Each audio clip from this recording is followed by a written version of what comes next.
संत समाज, सज्जनों और देवियों, हमारा जीवन कर्ममय है। ये जो 3.5 हाथ का शरीर खड़ा है, कर्मों से खड़ा है। और जीवन में हर समय मनुष्य कर्म करता है। कर्म से ही जीवन है और कर्म से ही सुख दुख है। कर्म क्या है? कर्म के प्रकार कितने हैं? कर्म का प्रेरिता कौन है? कर्म फल भोग कैसे होते हैं? कर्म फल भोगों में माफी है कि नहीं? कर्मों से ऊपर उठने का तरीका है कि नहीं? ये महत्वपूर्ण प्रश्न है। कर्म उसे कहते हैं जो इच्छा पूर्वक किया जाए। जो इच्छा पूर्वक नहीं किया जाता वो कर्म नहीं है, क्रिया है।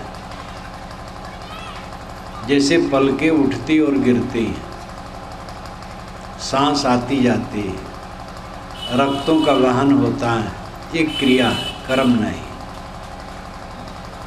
लेकिन जो हम सोचते हैं और बोलते हैं और इंद्रियों से करते हैं, ये कर्म है। इसकी भूमिका में मन है, इसीलिए कर्म बन जाते हैं। कर्म के प्रकार 2 हैं, एक पाप, एक पुण्य। पाप पुण्य किसे कहते हैं? अपने मन इंद्रियों को चंचल करना और दूसरों को पीड़ा देना, ये पाप है। अपने मन इंद्रियों को संयत करना और दूसरे को सुविधा देना, ये पुण्य है। आप कह सकते हैं कि ऐसे भी धार्मिक हैं जो देवता और ईश्वर को खुश करने के लिए प्राणियों की हत्या करते हैं और कहते हैं ये पुण्य कर्म है। ये पुण्य कर्म नहीं हो सकता। ये जंगली युग के अवशेष संस्कार हैं। जंगली युग में ज्ञान जब बहुत कम था, देवताओं और ईश्वर के नाम से प्राणियों की हत्या करके उन्हें खुश करने की चेष्टा थी और उसका अवशेष आज भी बना है। विज्ञान इतना आगे बढ़ गया है, इतनी शिक्षा बढ़ गई है, लेकिन आज भी ईश्वर को खुश करने के लिए, देवताओं को खुश करने के लिए निरीह प्राणियों को काटा जाता है। ये तो स्वयं विवेक करना चाहिए। किसी प्राणी को तकलीफ देना पुण्य कैसे होगा? हमारे अंग में कांटा चुभ जाए कितनी पीड़ा होती है। छुरी उठा करके दूसरे को रेतना पुण्य कैसे होगा? वो देवता कैसा है और ईश्वर कैसा है कि किसी प्राणी को तड़पते देख करके खुश होता है। इसलिए बिल्कुल गलत धारणा है। पाप और पुण्य की परिभाषा साफ है। अपने मन को और इंद्रियों को चंचल करना और दूसरों को पीड़ा देना पाप है। हमारे मन इंद्रिय जितने चंचल होंगे, दूसरे को पीड़ा हम देंगे। अपने मन इंद्रियों को संयत करना और दूसरों को सुविधा देना पुण्य है। पाप पुण्य कर्म करने की प्रेरणा कहाँ से मिलती है? प्रायः लोग कहते हैं ऊपर वाला करवाता है। आदमी तो कठपुतली है, ईश्वर सूत्रधार है और उसकी जैसी इच्छा होती है वैसा सबसे करवाता है। अगर आप कठपुतली हैं तो आप जिम्मेदार नहीं हैं कर्मों के, क्योंकि कठपुतली तो जड़ है। सूत्रधार पर्दे के अंदर से बैठ करके कठपुतलियों को नचाता है सूत्र के आधार पर। अगर इसी ढंग से आप हैं कठपुतली तो आप निर्दोष हैं, फिर आपको दंड क्यों मिल रहा है? एक आदमी चोरी करता है तो कठपुतली ईश्वर ने उससे चोरी करवाई है, वो निर्दोष है, फिर जेल क्यों जाता है? ये बात ठीक नहीं कि ईश्वर सूत्रधार है और आप कठपुतली हैं। वस्तुतः हर इंसान अपने कर्मों का कर्ता और विधाता है, स्वतंत्र कर्ता है। स्वतंत्र कर्ता पाणिन सूत्र भी है। पाणिन ने अपने व्याकरण ग्रंथ में सूत्र दिया, स्वतंत्र कर्ता। कर्ता स्वतंत्र होता है और स्वतंत्र ही कर्ता होता है, और कर्ता भोगता होता है। जब करेगा तो भोगेगा। ईश्वर आपसे पाप पुण्य करवाता है। ये कहा जाता है कि ईश्वर की इच्छा के बिना तृण भी नहीं हिलता है। ये कहने सुनने में बड़ी भक्ति लगती है, लेकिन ज्ञान के क्षेत्र में महाभ्रम पैदा करता है। अगर ईश्वर की इच्छा के बिना तृण नहीं हिलता है तो दुनिया में जितने सत्कर्म होते हैं वो तो समझ में आते हैं, ईश्वर करवाता है, और जितने दुष्ट कर्म होते हैं उसका क्या समाधान है? घूस लिया जाता है, मिलावटबाजी की जाती है, व्यापार में घोटाला किया जाता है, राजनेता कितना बड़ा बड़ा गबन करते हैं।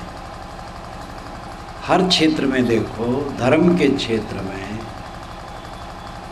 एक तरफ भगवान है और एक तरफ दुराचार है।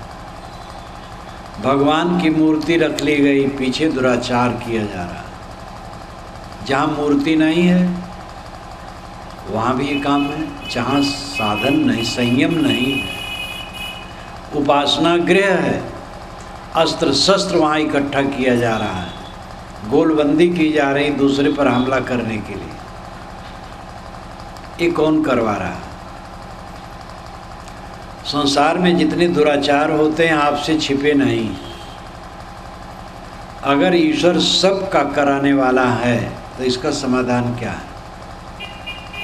इसलिए भावुकता में बात कहने से काम नहीं बनता। विवेक से बात कीजिए, भावुकता में नहीं। एक सज्जन ने कहा, महाराज आपकी कृपा से पानी अच्छा बरसा है और फसल अच्छी हुई है। आपकी कृपा से महाराज लड़की की शादी कर दी। आपकी कृपा से महाराज भैंस ब्याही है। आपकी कृपा से पड़वा मर गया। तो उनसे कहा गया, भाई हमारी कृपा से और काम हुआ, अच्छा हुआ है, पड़वा मरना अच्छा नहीं। तो उनकी आदत थी आपकी कृपा से सब बात में, कोई विवेक विचार नहीं। न तो हमारी कृपा से उनके यहाँ पानी बरसा है, न हमारी कृपा से उनको फसल हुई है। सब उनका व्यवहार है। प्रकृति का है, पानी बरसता है, नहीं बरसता है। लेकिन भावुकता, इसी प्रकार हर बात में ईश्वर की इच्छा के बिना कुछ नहीं होता है। तो जितने दुराचार होते हैं वो किसकी इच्छा से होते हैं? इसलिए हर इंसान अपने सोचने, बोलने और करने के लिए जिम्मेदार है। आप जो सोचते हैं उसका जिम्मेदार कौन है? ईश्वर है? ईश्वर नहीं, आप है। आप जो बोलते हैं उसकी जिम्मेदार आप हैं, और आप जो करते हैं उसकी जिम्मेदार आप हैं। यही वास्तविकता है, और इसी को मानने से सुधार है। जब आप ऐसा मानेंगे तब सुधार करेंगे, क्योंकि आप ही सोच रहे हैं। प्रकृति आपसे सोचा रही है, ये भी गलत है। कुछ लोग जो मानते हैं कि हमारे मन में विकार जो आते हैं तो प्रकृति का प्रकोप है, उसमें हमारा दोष नहीं है, माया है। माया किसने बनाया? माया पर भी विचार करने की चेष्टा की जाएगी। पहले कर्म। आप और हम ये सोचें कि बोलना, सोचना और करना, कर्म में 3 आते हैं, तीनों के हम जिम्मेदार हैं। कुछ लोग कहते हैं मेरे मुख से बात निकल गई, मेरे मन में थी नहीं। मन में नहीं थी तो निकल कहाँ से गई? मन में थी तब निकली। इसलिए ये कहा जा सकता है कि मैंने असावधानी की, बिना सोचे बोला। ये नहीं कह सकते मेरे मन में नहीं था और निकल गया, था तब निकला। आदमी अपने को धोखा देने में बहुत लगा रहता है। शास्त्रों में सब प्रकार की बातें लिखी हैं, उल्टा सीधा, उसमें कोई ठिकाना नहीं है कहाँ क्या है। शास्त्रों के बातों पर विचार करना हमारा आपका काम है। कबीर साहब की ये साखी जगत प्रसिद्ध है, साधु ऐसा चाहिए जैसा सूप सुभाए। साधु ऐसा चाहिए जैसा सूप सुभाए। यहाँ साधु का मतलब हम लोगों के कपड़े वाले नहीं। साधु सज्जन अच्छा आदमी वह है सूप स्वभाव वाला, जो सूप स्वभाव वाला। सूप में रख करके अन्न फटक दिया जाता है, भूसी उड़ जाती, चावल रह जाता है। ऐसे सूप स्वभाव बनो। हर जगह सारा सार का निर्णय करो, सार लो असार छोड़ो। साधु ऐसा चाहिए जैसा सूप सुभाए, सार सार को गहरे तोता दे उड़ाए। कबीर साहब सूप की तरह अपना स्वभाव बनाने की राय देते हैं। वेद के ऋषि चलनी का उदाहरण देते हैं। सत्यमेव तितुना पुरंतो यत्र धीरा मनसा वाचम कृत अत्रा सखाया सख्यानि जानते भद्रैषाम लक्ष्मीर निहितादिवाच। ये ऋग्वेद का मंत्र है। सत्यमेव तितुना, सत्तू की तरह चालो। भुना हुआ आटा सत्तू कहलाता है। आटा चालो अर्थ ले लो। चलनी से आटा चला जाता है, चोकर अलग कर दिया जाता है, आटा ले लिया जाता है। मनसा वाचम कृत, इसी प्रकार मन से वाचम अकृत, मन से वाणी को करो, यानी विवेक से वाणी को छानो। अत्रा सखाया सख्या न जानते, जहाँ इस तरह से निर्छिर निर्णय है वहीं मित्र मित्रता के भेद को जानते हैं और वहीं कल्याणकारी लक्ष्मी निवास करती। कबीर साहब सूप का उदाहरण देते हैं और वैदिक ऋषि चलनी का। दोनों राय देते हैं कि विचारवान बनो, आँख मूंद करके न मानो। शास्त्र में सब लिखा, उल्टा से उल्टा भी लिखा है, सीधा भी लिखा है। आप सहज हिंदी में रामचरितमानस लो, उसमें लिखा है कर्म प्रधान विश्र चिराखा, जो जस करे सो तसफल चाखा। कर्म प्रधान है संसार में, जो जैसा करता है वैसा फल पाता है। ना काहुई कोई सुख दुख दाता, निजकृत कर्म भोग सुन भ्राता। किसी को कोई सुख दुख नहीं देता, अपने ही कर्म अपने को सुख दुख देते हैं। ये दोनों चौपाइयाँ न्याय हैं, सत्य। लेकिन उसी में लिखा है बोले बिहस महेश पुनि, ज्ञानी मूढ़ न कोय। जय क्षण रघुपत जस करे, ते क्षण तैसन होय। महेश हंस करके बोले कि अय पार्वती, दुनिया में न कोई ज्ञानी है न मूढ़ है। रघुनाथ जब जिससे जितना करवाते हैं उस क्षण उतने होता है बस। कोई घूस ले रहा है तो रघुनाथ ने उससे घूस लेने के लिए प्रेरित किया। अमेरिका की बिल्डिंग जो तोड़ी गई तो रघुनाथ ने तोड़वाया। कहीं आपके देश में डाका पड़ता, हत्या होती, सामूहिक हत्या होती, तो ईश्वर ने उनसे कहा भाई जाओ हत्या करो। क्या ये सच है? ये भावुकता के वचन है। भावुकता के वचन यथार्थ नहीं होते हैं। किसी की बात इसलिए न मान लो कि वो प्रसिद्ध हैं, इसलिए भी न मान लो कि बड़े संत हैं, इसलिए भी मत मानो कि पुरानी पुस्तक में लिखा है, इसलिए भी न मानो कि उसको बड़ी जनता मानती है। किंतु अगर वो निर्णय युक्त है तो मानो, निर्णय युक्त नहीं है तो मानने से कल्याण नहीं है। आज से 1000 वर्ष पूर्व पंडितों ने कलिवर्ज लिखा है, संस्कृत में ये सब है कलिवर्ज। इन्हीं कलिकाल में ये गलत बात है, नहीं चलना चाहिए। 55 वैदिक मुद्दे हैं जिसको पंडितों ने कलिवर्ज कह करके त्यागने की राय दी है। आप ध्यान दीजिए, वैदिक मुद्दे हैं वो, और पंडित कहता है ठीक नहीं। कलिवर्ज का एक रूप लीजिए, है तो 55 मुद्दे, वो सब गिनाने के यहाँ अवसर नहीं है। एक लीजिए, नियोग से बच्चा पहले पैदा होते थे। कौरव पांडव करीब करीब नियोग से पैदा किए गए। अगर पुरुष कमज़ोर है, उससे गर्भ धारण स्त्री को नहीं हो सकता है, तो वो दूसरे पुरुष से गर्भ धारण करा ले और उसको जायज़ माना जाएगा। ये पहले युग में था। पंडितों ने कहा ये कलिवर्ज है, कलिकाल में ठीक नहीं। ऐसे 55 मुद्दे हैं जो वैदिक हैं और पंडितों ने उन्हें त्याग देने की राय दी है। तो किताब में लिखा है इसलिए कैसे मान लें? किताब में तो जानवरों को काट करके देवता को खुश करने की बात लिखी है, लेकिन आजकल पंडितों ने त्याग दिया है, सैकड़ों वर्षों से त्याग दिया है। अभी कुछ है कसर।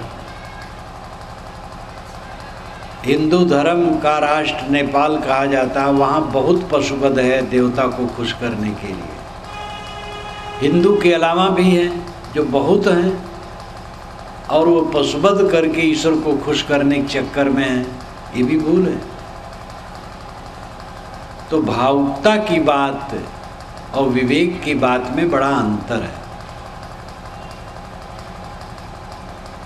कर्म करने में आप स्वतंत्र हैं, कोई आपसे करवाता नहीं। आपने अगर गलत सोचा है तो उसके जिम्मेदार आप हैं, आपने गलत बोला है तो उसकी जिम्मेदार आप हैं, और आपने गलत किया है तो उसकी जिम्मेदार आप हैं। फल आपको मिलेगा। अच्छा सोचे हैं, अच्छा बोले हैं, अच्छा किए हैं तो अच्छा फल होगा। यही वास्तविकता है, यही सच्चाई है। कर्म फल भोग कैसे होता है? जो हम पाप पुण्य कर्म करेंगे, ईश्वर उसका फल भोग देगा। ईश्वर क्या है? अगर ईश्वर कोई व्यक्ति है तो फल भोग नहीं दे पाएगा। व्यक्ति का लक्षण होता है सोचना, और सोचने से क्रमबद्ध काम होता है, एक बारगी नहीं। जैसे एक टिकट काटने वाला बाबू खिड़की पर बैठा है तो एक एक टिकट क्रम से काटेगा। व्यक्ति का लक्षण ही होता है क्रम से काम करना, सिलसिले से काम करना। 1 एकड़ खेत में गेहूं बोया गया और हर दाने को किसान फोड़ फोड़ करके अंकुरित करे तो ये असंभव है। एक दाना फोड़े अंकुरित हो, फिर दूसरा करे, कब तक करेगा? लेकिन मिट्टी, पानी, हवा, प्रकाश, गर्मी, ऋतु, सारी अनुकूलताओं से करोड़ों एकड़ के बीज एक साथ उग जाएंगे। ये विश्वव्यापी नियम है। आप देखें, असंख्य जीव क्षण क्षण दें धरते और छोड़ते हैं। मनुष्य तो केवल जीव नहीं है, मनुष्य तो गिने चुने हैं। कहते पूरी दुनिया में 7 अरब आदमी हैं, लेकिन आपके हिंगन घाट में कितने मच्छर हैं, कितनी चींटियाँ हैं, कितने भुनगे हैं, कोई गिन नहीं सकता है। असंख्य जीव क्षण क्षण दें धरते और छोड़ते हैं, और इनकी व्यवस्था व्यक्ति ईश्वर कैसे कर सकता है? जो सोचता हो और करता हो, व्यक्ति एक ईश्वर एक व्यक्ति ठहरा कैसे कर पाएगा? इसलिए नियम है, विश्वव्यापी नियम, अनादि नियम है। जीव जो कुछ कर्म करते हैं सूक्ष्म शरीर में उनके बीज टिकते हैं, और शरीर छोड़ने के बाद फिर देह धरते हैं। बीज के अनुसार वृक्ष आता है। बट का दाना बहुत महीन होता है, लेकिन उसमें विशाल वृक्ष पैदा होता है, और सैकड़ों वर्ष रहता है, हजारों वर्ष रह सकता है। लेकिन मटर का दाना बहुत बड़ा होता है बट दाने से, किंतु उसमें जो पौधे होते हैं महीने 2 महीने में सूख करके ख़त्म हो जाते हैं। ये बीजी असर है। जीव के अपने कर्म संस्कार चलते हैं साथ में, जो अनादि नियम है। उन नियमों से कर्मों का फल भोग होता है। जो कुछ हम कर्म करते हैं उनके संस्कार मन में बनते हैं। शरीर जब छूट जाता है तो संस्कारों का पुंज जीव के साथ चलता है, और उसी के अनुसार देह धारण होता है और फल मिलता है। विश्वव्यापी नियम ही ईश्वर है। ईश्वर कोई व्यक्ति नहीं है, विश्वव्यापी नियम है।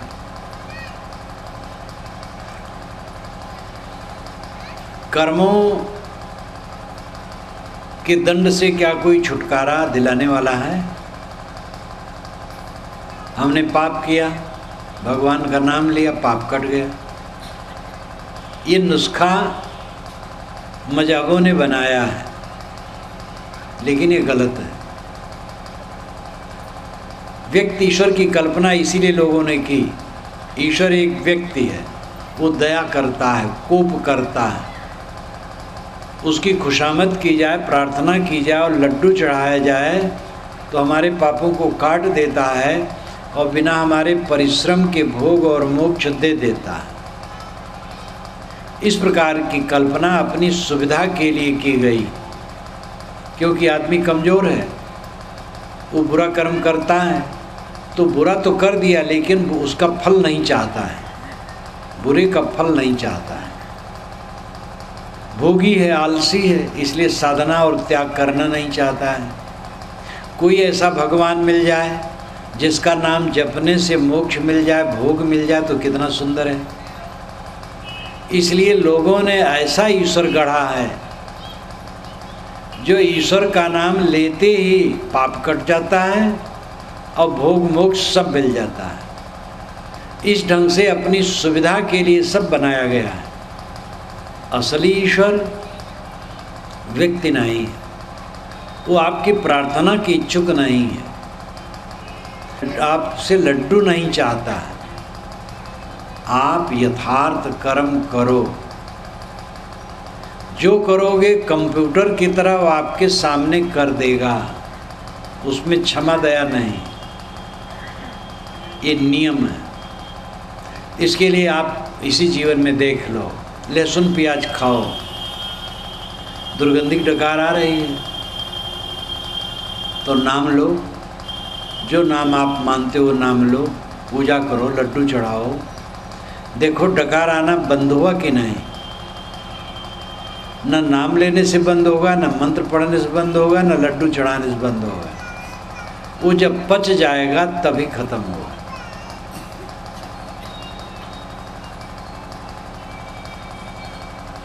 क्षमा करने वाला कोई नहीं है।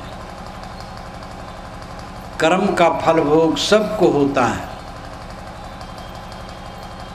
महाराज राम ने बाली को छिप के मारा, तो पंडितों ने क्षमा नहीं किया महाराज राम को।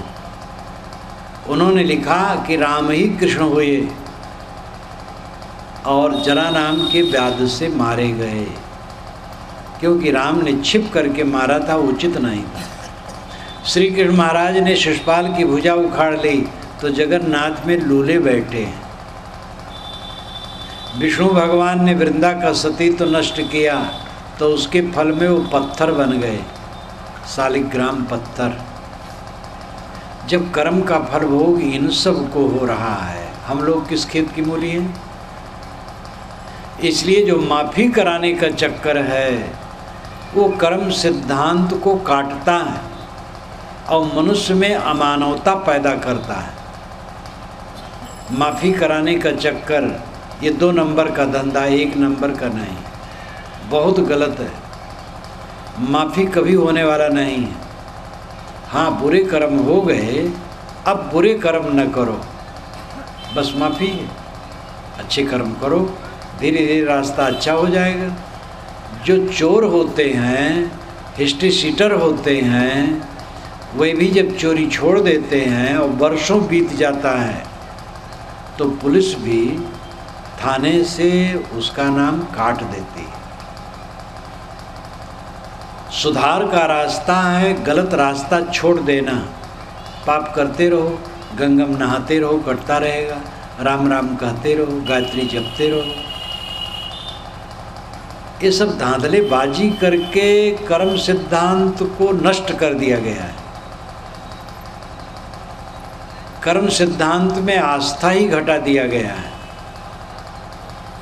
लेकिन असलियत क्या है? जो हम करेंगे वो फल आएगा। हमने चोरी की, 10-20 लाख रुपए का माल ले आया, 2-4 हज़ार रुपए की मिठाई, कपड़े, फूल माला इत्यादि और कुछ नगद ले करके मंदिर में पहुंच गए। भगवान से प्रार्थना किए, रोने लगे, बहुत रोए। भगवान पिघल गया, लड्डू पा गया, रुपया पा गया, फूल माला पा गया, गदगद हो गया और माफ़ कर दिया। घूस लेने देने के आप आदी हैं, भगवान को भी घूसखोर बनाना चाहते हैं। घूस दे दे काम बन जाएगा, ऐसा कभी होने वाला नहीं। ईश्वर घूस नहीं लेता है। ईश्वर अपने प्रार्थना का भूखा नहीं है। प्रार्थना का भूखा तो कमज़ोर आदमी होता है, खुशामद पसंद। ईश्वर किसी की प्रार्थना नहीं चाहता है। दर्द दिल के वास्ते पैदा किया इंसान को, वरन तात के लिए कर्रे बयां कुछ कम न थे। एक कवि कहता है कि ईश्वर ने तुम्हें दुनिया में भेजा कि तुम दया करो प्राणियों पर, अपनी प्रार्थना कराने के लिए नहीं भेजा है। उसके पास फरिश्ते कम नहीं थे, वो लाइन लाइन बैठा देता कि करो हमारा गुणानुवाद। ये भी एक समझाने का तरीका है। अर्थ है कि प्रार्थना से मन थोड़ा कोमल होता है, इतने भर है। पाप नहीं कटेगा, पाप करना छोड़ो। इसलिए कर्म सिद्धांत को हमें ठीक से समझना होगा। हमारे कर्मों को कोई काट नहीं सकता। कर्म कटेंगे उस पथ को छोड़ने से। कोई आदमी लंपट है, लंपटता छोड़ दे, संयम धारण कर ले, लंपटता के कर्म कटेंगे। कोई चोर है, चोरी छोड़ दे, ईमानदारी से काम करने लगे, चौरत्व के संस्कार कटेंगे। जितने दुर्गुण हैं उनको छोड़ देने पर जीवन में सद्गुण आ जाते हैं और अपने आप कल्याण का रास्ता साफ होने लगता है। कर्मों से ऊपर उठने का रास्ता है कि नहीं? कर्मों से ऊपर उठने का रास्ता है। कर्मों से ऊपर उठ करके ही मोक्ष होता है। मोक्ष का अर्थ है इसी जीवन में मानसिक पीड़ाओं से रहित रहना, मन में कोई क्लेश न होना, ये मोक्ष है। मोह का क्षय मोक्ष है। मोह से मोह, छा से क्षय, सरल अर्थ कर लो, मोह का क्षय मोक्ष है। वैकुंठ, विकुंठ, कुंठारहित हो जाना, मानसिक ग्रंथियों से मुक्त हो जाना वैकुंठ है। स्वर्ग स्व में गमन, स्वर्ग का पदच्छेद कीजिए। स्व में गमन, अपने में गमन, अपने में लौट आना स्वर्ग है। आत्मसंतुष्ट व्यक्ति स्वर्ग प्राप्त है। कर्मों से ऊपर उठने का रास्ता है अनासक्त होकर के कर्म करना। आसक्ति पूर्वक जो कर्म किए जाते वो बांधते हैं। अगर हम आसक्ति छोड़ दें तो बच्चों को पालेंगे कैसे, माताएं प्रश्न कर सकती हैं। कबीर साहब ने कहा है, कमल पत्र हैं संत जन, रहें जगत के माएँ, बालक केरी धाय जो आपन जानत ना है। संत जन कमल पत्ते के समान होते हैं। कमल फूल, कमल पत्ते पानी में रहते हुए उससे ऊपर। दूसरा उदाहरण है बालक की धाय, बालक को अपना नहीं मानती। धनी घरानों में बच्चे पैदा होते हैं तो उनको पालने पोसने के लिए नौकरानियां आती हैं, उनको धाय कहा जाता है। वह बच्चों को उपटन करती हैं, दूध पिलाती हैं, खिलाती हैं, पुचकारती हैं, प्यार देती हैं, अपने सीने पर सुलाती हैं। लेकिन नौकरी छोड़ करके जाने लगती हैं तो दुखी नहीं होती, समझती मेरा नहीं। इसी प्रकार हमें और आपको इस संसार में रहना है। स्वजनों परिजनों से प्यार का व्यवहार करें, ममता न बांधें। प्रिय से प्रिय के वियोग के दिन को देखने के लिए पहले से कमर कस के तैयार रहो। ये संसार ऐसा है, जो परम प्यारा है उसका वियोग निश्चित है। इसलिए मोक्ष का रास्ता, कर्म सिद्धांत, कर्म से ऊपर उठने का रास्ता अनासक्त कर्म है। गीता में इस पर काफ़ी प्रकाश डाला गया है। अनासक्त हो करके कर्म करो। सभी संतों ने कहा, कबीर साहब ने कहा, कर्म करे और है अकर्मी ऐसी युक्ति बतावे। संतो सो सदगुरु मोहि भावे, जो आवागमन मिटावे। डोलत डिगे न बोलत बिसरे, अस उपदेश सुनावे। लंबा पद है, उसमें ये बात आती है, कर्म करे और है अकर्मी ऐसी युक्ति बतावे। कर्म करे लेकिन अकर्मी रहे। कर्म करके अकर्मी कैसे रहे? अनासक्त हो करके कर्म जो करता है वो अकर्मी रहता है। आसक्ति नहीं, अस्पृहा नहीं, कर्तव्य दृष्टि से कर दिया। इस प्रकार जब आसक्ति आदमी छोड़ देता है तो बंधनों से मुक्त हो जाता है। बंधन क्या है? माया। माया क्या है? इसमें भी बड़ा भ्रम है। भगवान की माया सबको परेशान करती है। क्या करें महाराज, ईश्वर ने ऐसी माया डाली है कि फुर्सत नहीं है। महाराज आपके सत्संग में आ नहीं सका, ईश्वर ने ऐसी माया डाली है कि फुर्सत नहीं। इसका मतलब ईश्वर खुराफाती है क्या? वो माया में सबको उलझाता है? ऐसी बात नहीं। ईश्वर खुराफाती नहीं। ईश्वर माया क्यों रखेगा? जो सच्चिदानंद है, दयालु है, कृपालु है, आप कहते हो और फिर कहते हो माया रखे और सबको नचाता है।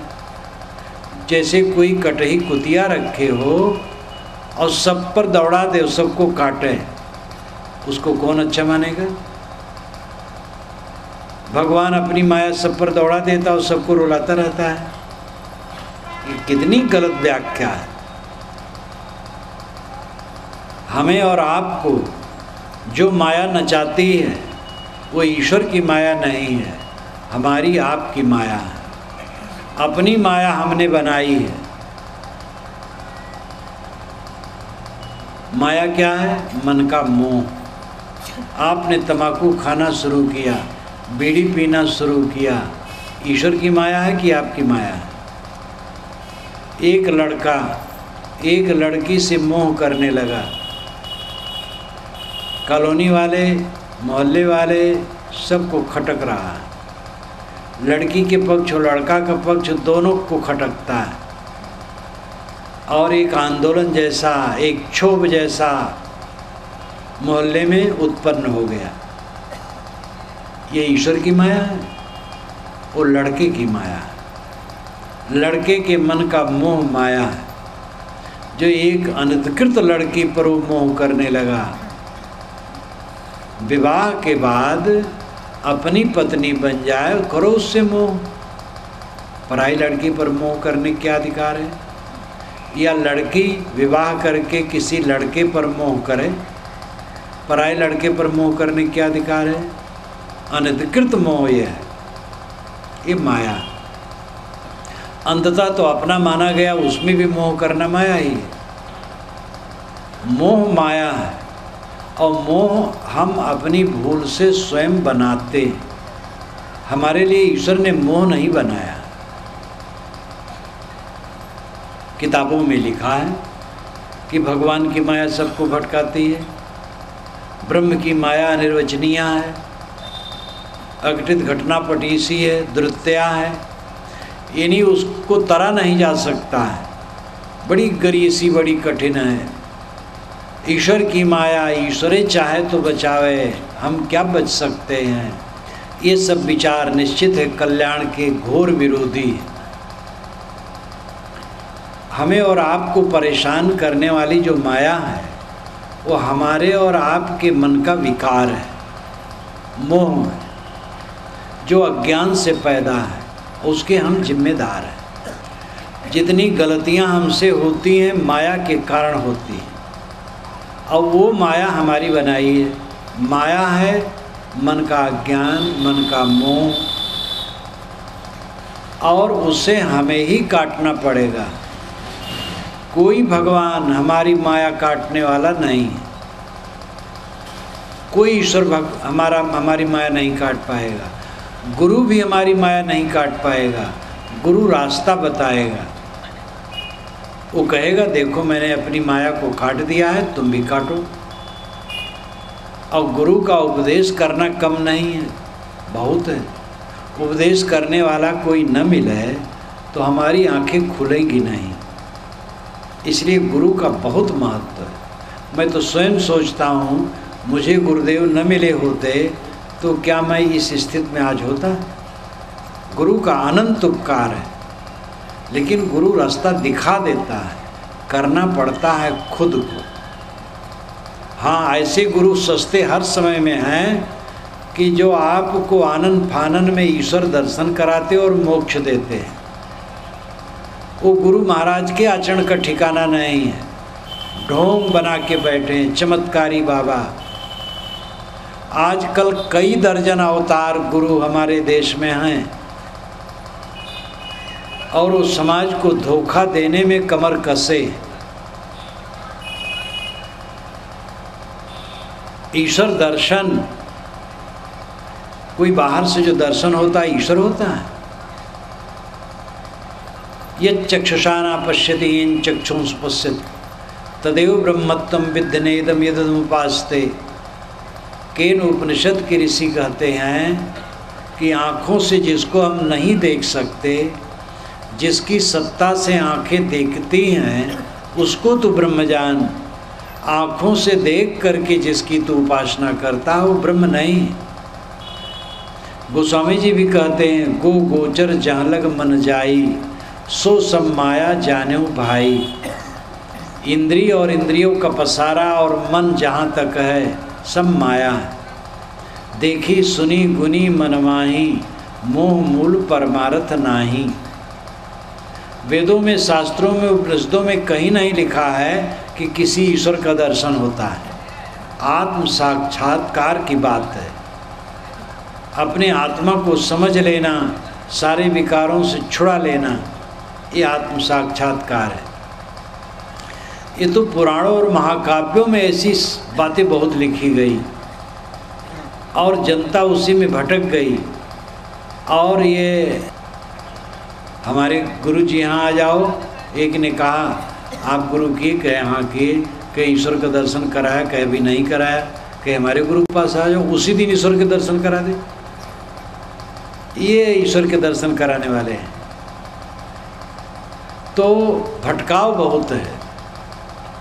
माया जो हमें भटकाती है वो हमारी बनाई है, हम ही को उसे नष्ट करना होगा, तभी हम माया से मुक्त होंगे। माया है मन का मोह। माया माया सब कहे, माया लखे न कोई, जो मन से न उतरे माया कहिए सोए। जो मन से न उतरे वही माया है। मोह कर लिए तो नहीं उतरता है, वैर कर लिए तो भी नहीं उतरता है। जिसके लिए आपके मन में वैर की भावना होगी, दिमाग पर वो चढ़ा रहेगा और उसको नष्ट करने के चक्कर में लगे रहेंगे। नहीं कर पाएंगे तो मन से सोचते रहेंगे। और जिसमें मोह हो जाएगा उसको जायज़ नाजायज़ संपन्न बनाने के चक्कर में लगे रहेंगे। परमार्थ का रास्ता है स्वावलंबी, अपने कदमों पर खड़ा होना। हम और आप अपने कदमों पर खड़े हों, और यही वास्तविकता है। हमने अपने जीवन में स्वयं बंधन बनाया है, स्वयं विकार बनाया है, स्वयं दुर्गुणों का अर्जन किया है। हमें उन्हें स्वयं काटना है, कोई बाहर से काट नहीं सकता है। माया, विकार, दोष, दुर्गुण ये मन जनित हैं और अपने अपने मन के सब साक्षी हैं। हमारे मन को दूसरा क्या जाने? हमारे मन को दूसरा बदल कैसे सकता है? कोई उपदेश कर सकता है और उसके उपदेश को सुन करके हम अपने मन को बदल सकते हैं। इसलिए माया, प्रभु की माया सबको भटकाती है, ये बात ठीक नहीं। अपनी अपनी माया सबको भटकाती है। प्रभु को दोष आप क्यों देते हैं? प्रभु दुर्जन नहीं है, प्रभु असंयत नहीं है, प्रभु सबको तकलीफ नहीं देता है। भक्ति के नाम पर प्रभु को ही बदनाम करना कौन सी भक्ति है? हमारे साथी लोग कहें कि हमारे गुरुजी ही हमें भटका रहे हैं, तो क्या मतलब हुआ? फिर हमारा उनका संबंध बेकार है। अगर ईश्वर ही हमें भटका रहा है तो ईश्वर को छोड़ देने की जरूरत होगी। फिर अपने मुख की बात अपने कान से लोग नहीं सुनते। ये बहुत बड़ी गलती है कि ईश्वर की माया हमें भटकाती है, ये मानना। हमारी अपनी अपनी माया हमें भटकाती है। जो मैं कहता हूँ इस पर आप सोचिए। मैं कहता हूँ मान ना लीजिए, स्वयं सोचिए। अगर आप निष्पक्षता से सोचेंगे तो स्वयं इसका बोध होगा कि हम और आप अपने लिए जिम्मेदार हैं। कल्याण का रास्ता वही जो स्वतंत्र हो, अपने कदमों पर हो। ऋषियों मुनियों ने ज्ञान को उपदेश क्यों दिया? ग्रंथ क्यों बनाया? संतों ने ग्रंथ क्यों बनाया? रास्ता क्यों दिखाया? आपको स्वतंत्र समझकर कि आप सुनेंगे, पढ़ेंगे, सोचेंगे, अपने को सुधारेंगे। अगर आप किसी के अधीन हैं, स्वतंत्र नहीं हैं और वही जो चाहेगा कराएगा, तो ये अध्यात्म का मनन चिंतन सब बेकार है, ग्रंथ पंथ बेकार है। इसलिए इन बातों पर सोचने की ज़रूरत है। हम पुरानी भावधारा में बहे जा रहे हैं, और पुरानी भी नहीं है, ये बीच की है। उपनिषदों में आप देखिए, कहीं ऐसा नहीं है कि भगवान की माया नचा रही और भगवान का नाम ले लो तो पाप कट जाएगा। उपनिषदों में तो लिखा है, यथा संकल्पो भवत् तत्कर्तुर्भवत्, यत् कर्तुर्भवत् तत्कर्म कुरुते, यत् कर्म कुरुते तदप संपद्यते। आदमी जैसे संकल्प वाला होता है वैसे कर्म करने की इच्छा वाला होता है, और जैसे कर्म करने की इच्छा वाला होता है वैसे कर्म करता है, और जैसे कर्म करता है वैसे फल पाता है। ये उपनिषदों का चिंतन है। लेकिन पुराणों के चक्कर में लोग भटक गए। पुराणों में भी अच्छी बातें बीच बीच में हैं। नीरछीर विवेक आपको हर जगह करना पड़ेगा। आप पत्थर में से सोना निकाल लेते हैं, मिट्टी में से तेल, पेट्रोल, पानी निकाल लेते हैं, भूसी में से चावल निकाल लेते हैं। हर जगह आप छान करके सार लेते, असार छोड़ते हैं। ऐसे वाणियों पर भी विचार करना होगा, मंथन करना होगा, तत्व क्या है। इतनी विशाल परंपरा धर्म की, सब प्रकार की बातें उल्टी सीधी कही गई। धर्म के नाम पर अधर्म खूब किया गया, गुरु के नाम पर धोखेबाज अनेक हुए, आज भी आगे भी होंगे। शास्त्रों के नाम पर वाम मार्ग में क्या लिखा? पीत्वा पीत्वा पुनः पीत्वा यावत पतित भूतले। शराब पियो पियो पियो, जब तक पी पी करके ज़मीन पर न गिर जाओ, पीते रहो। और 5 बार शराब पी करके ज़मीन पर गिर जाओ, पुनर्जन्म ना विद्यते, फिर पुनर्जन्म नहीं होगा, मुक्त हो जाओगे। अब ये संस्कृत में लिखा है। संस्कृत भाषा देव भाषा है, ये क्या मान लिया जाए? संस्कृत में कोई गाली दे तो क्या मान लिया जाएगा? देहाती में कोई मीठी बात कहे तो क्या नहीं माना जाएगा?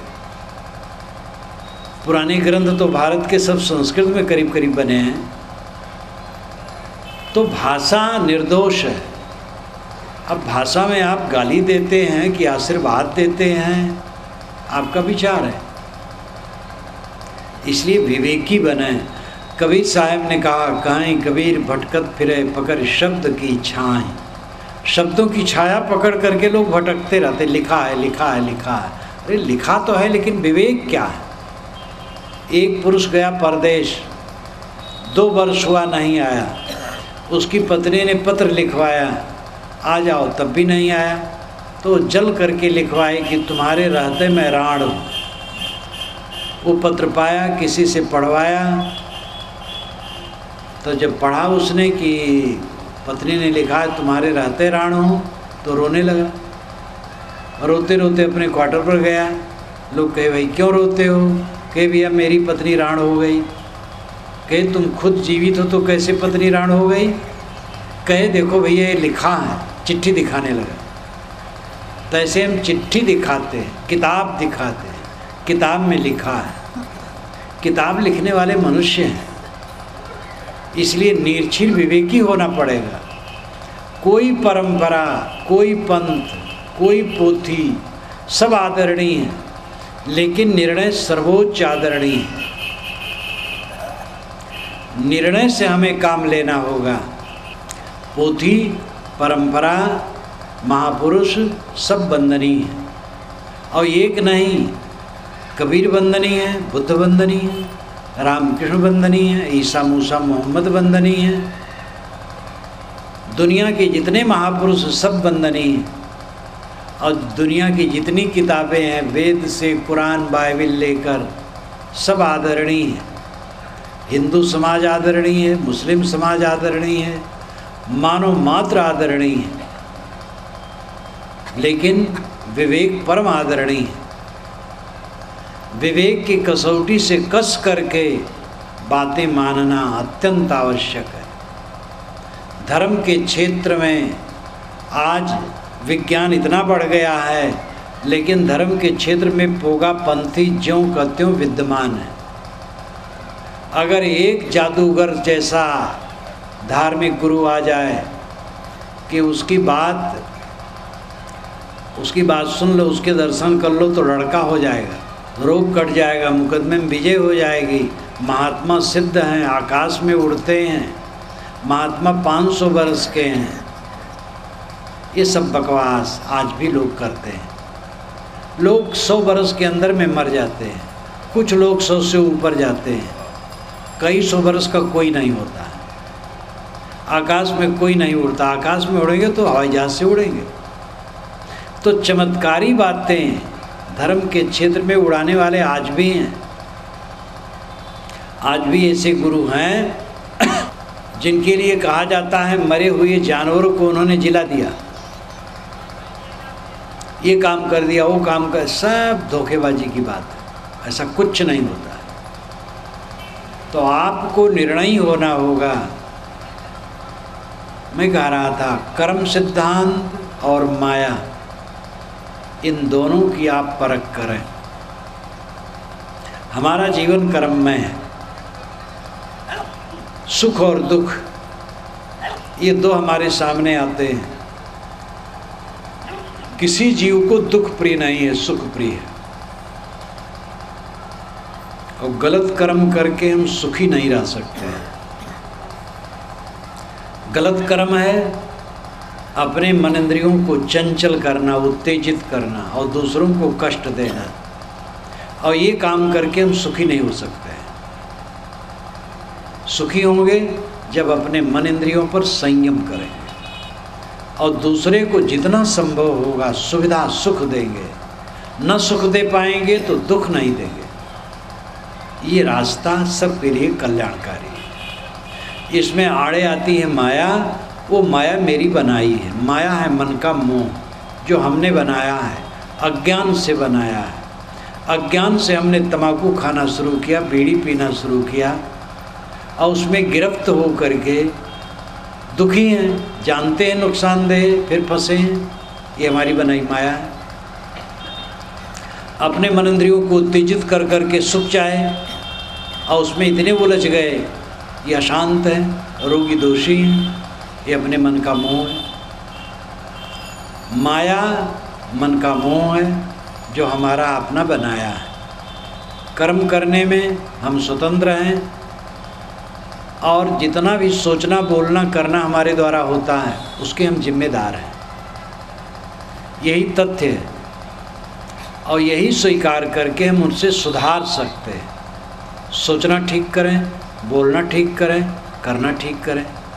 इसके लिए संतों की संगत करो, गुरु की शरण लो, स्वाध्याय करो, शास्त्रों का ध्यान करो, चिंतन करो।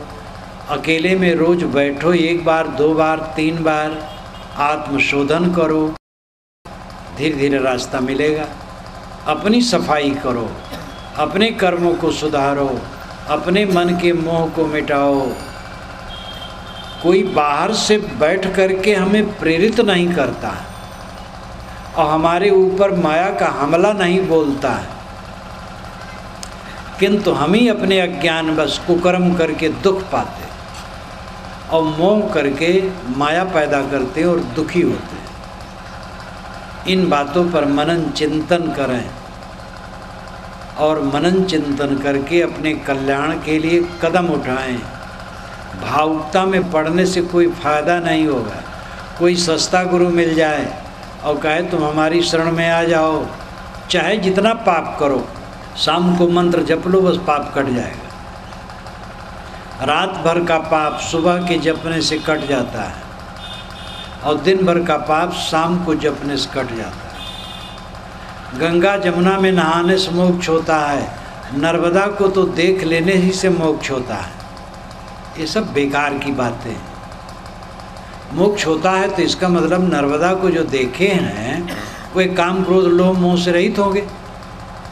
मोक्ष क्या मरने के बाद होता है? मोक्ष जीवन में होता है।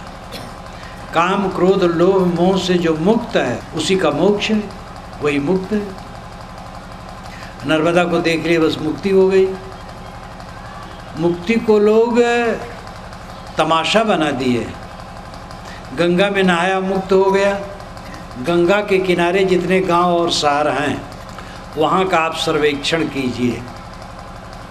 अगर वो सब मुक्त होंगे तो ज्ञान वैराग संपन्न होंगे सब के सब, और वहाँ कोई पाप नहीं होगा, वहाँ जेल खाना नहीं होगा, पुलिस भी नहीं होगी, वहाँ दारू शराब की दुकानें नहीं, कुछ भी नहीं होगा बेकार। गंगा किनारे सब और नर्मदा किनारे। कितनी गलत गलत सूचनाएं धार्मिकों ने फैलाई हैं। धर्म की किताबों में सब बकवास है। 18 पुराण और महाभारत, इन 19 जिल्दों में से छांटे जाएं तो 40,000 श्लोक निकलेंगे जो महिमा परक और चमत्कारी, जो मनुष्य को भटका देने वाले हैं। लेकिन ये हमें ध्यान देना है कि सारी जिम्मेदारी अपने ऊपर है। हम अपने को संभालें, मन को संभालें, वाणी को संभालें, कर्मों को संभालें, अपने मन के मोह को मिटाएं। माया हमारी बनाई है, हमने स्वयं अपने को गड्ढे में डाला है, हमें स्वयं निकलना है। कर बहियाँ बलापनी छाड़ बिरानी आस, जाके आगन नदिया बह सो कस मरे पियास। सद्गुरु संत सज्जन सहायक हैं, उनका आधार लें और अपने कल्याण का काम करें। इसी के साथ मैं अपनी वाणी को विराम देता हूँ। बोलिए सद्गुरुदेव की जय।